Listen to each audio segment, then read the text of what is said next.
Elizabeth Browning Fox talks about Miss Maggie, the second wife of her great-grandfather, Dozier Burrus.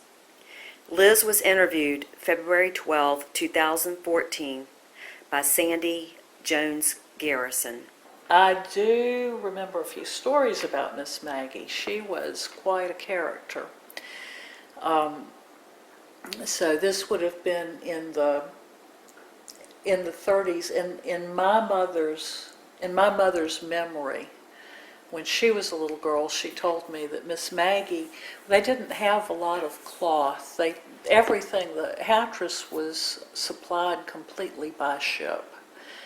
And they were kind of the end of the line. So people didn't have riches out here to trade. They had salvage from shipwrecks. So they did have something.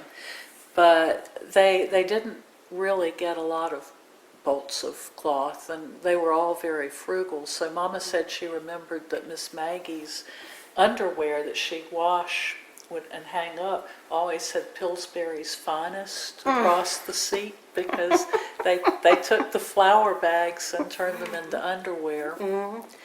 And she washed them, and she made lye soap, and she washed them outside. She had a big old cauldron, pot, whatever, big old pot that she'd mix up the lye and the water and build a fire under it to get it hot, and then she'd put her clothes in and poke them down with a stick, and then they'd wring them and they'd hang them. They didn't really have a hanger.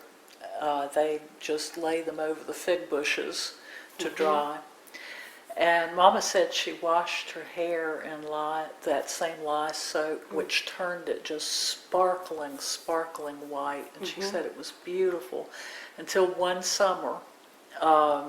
It was just a really hot, miserable summer, and I don't know whether there was another issue or not. But one summer she just got fed up with it, and she shaved her head and then wore a bonnet on it to keep from getting sunburn. So Mama and her brother, Uncle Steve, were little, and they were just amazed at that. She and great-granddaddy Dozier slept on she made a feather bed. I mean, and it was feather bed. It wasn't down, it was feathers, and saved all the chicken feathers and the goose feathers and such, and made this old feather bed, which they would sleep with. I don't know whether it was breath or what, but she would sleep with her head at one end, and he would sleep with his head at the other end. And every week they'd take it and haul it out to sun. She'd just kind of droop it out through the window and let the sun hit it to freshen it.